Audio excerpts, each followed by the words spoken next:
अब हम आप लोगों को हाई स्कूल से संबंधित त्रिकोणमिति के बारे में बताने जा रहा हूँ।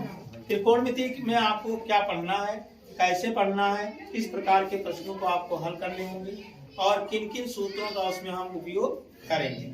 सबसे पहले हम जब त्रिकोणमिति का अध्ययन करते हैं तो त्रिकोणमिति में हर समय आपको केवल एक समकोण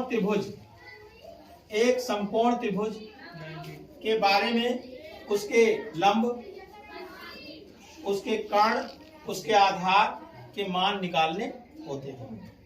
तो ये जो समकोण त्रिभुज होता है, समकोण त्रिभुज का मतलब होता है कि समकोण त्रिभुज वह त्रिभुज जिसमें एक कोण समकोण हो, जिसमें एक कोण समकोण हो अर्थात 90 अंश का हो। कितने अंश का हो?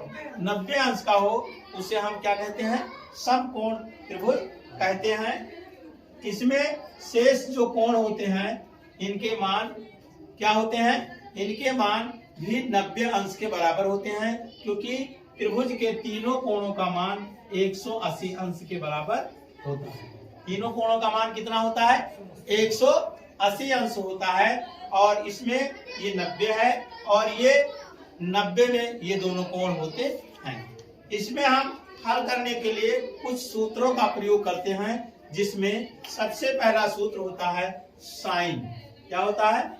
साइन। मान लीजिए ये कोण थीटा है तो साइन थीटा बराबर होता है लंब बटे कर्ण। क्या होता है? लंब बटे कर्ण। ये साइन थीटा बराबर होता है, 3 मान आप देखेंगे और पुनः इन तीनों मानों के विपरीत होंगे। साइन थीटा लंब बटे कर्ण, कास थीटा दूसरा है। क्या होता है? कास थीटा होता है जो कास थीटा आधार बटे कर्ण। क्या होता है? आधार बटे कर्ण। क्या होता है? आधार बटे कर्ण। कास साइन कास और उसके बाद होता है टैन थीटा। क्या होता है? Tan theta. और टैन थीटा का मान होता है, टैन थीटा को हम लिखते हैं लंब बटे आधार। क्या लिखते हैं? लंब बटे आधार। ये आपको याद रखना होगा और इसको याद करने का बहुत ही आसान तरीका है यल ए यल, लाल बटे के। इस तरह से अगर आप देखें तो हम क्या कर सकते हैं? यल का मतलब हुआ लंब बटे कर्ण, साइन हो गया, ठीक है ना। आधा के ए और क्या हो गया? आधार बटे कर्ण और फिर लंब बटे आधार। लाल बटे कक्का से आप इसे आसानी से याद कर सकते हैं। पुनः आप इसके विपरीत जैसे आप पलट दीजिए और आपके दूसरे सूत्र क्या हो जाएंगे? उत्पन्न हो जाएंगे। जैसे साइन को कहते हैं हम कोसेक। क्या कहते हैं? कोसेक। अब इसको पलट दीजिए आप, तुरंत बन जाएगा, यानी होगा कर्ण बटे लंब। दूसरा हो जाएगा कास का उल्टा क्या हो जाएगा? सेक। क्या हो जाएगा? सेक। और सेक हो जाएगा कर्ण बटे आधार। और उसके बाद टैन का उल्टा क्या हो जाएगा? कॉट। क्या हो जाएगा? आधार बटे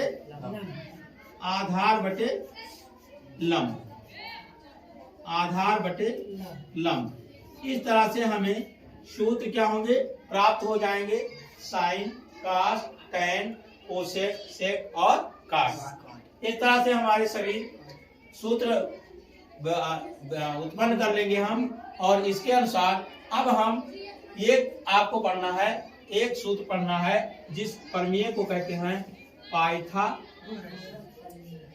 पाइथागोरस प्रमेय। इस सूत्र इसके आधार पर हमें क्या करना होगा? लंब और क्या है? कर्ण और आधार ज्ञात करने के तरीके इसी से सीखेंगे हम, पाइथागोरस प्रमेय से। इसे हम कैसे सीखते हैं ये अभी आप देखिए। मान लीजिए कि ये ए है और ये क्या है बी है, और ये क्या है सी है। इसके आधार पर हम निकाल सकते हैं, पाइथागोरस प्रमेय के द्वारा किसी भी का मान निकाल सकते हैं। मान लीजिए कि हमें निकालना है आधार, तो हम लिखेंगे आधार स्क्वायर बराबर कांड स्क्वायर माइनस लंब स्क्वायर। क्या होगा? आधार स्क्वायर बराबर क्या होता है? कांड स्क्वायर माइनस लंब स्क्वायर, लंब स्क्वायर। और उसके बाद हम पुनः क्या निकालते हैं?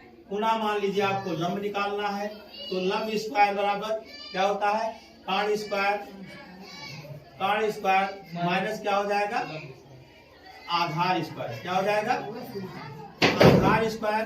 ठीक है ना। और इसके बाद यदि हमें क्या निकालना है? कांड निकालना है, तो कांड स्क्वायर बराबर हो जाएगा क्या हो जाएगा? लंब स्क्वायर प्लस आधार स्क्वायर। क्या हो जाएगा? आधार स्क्वायर।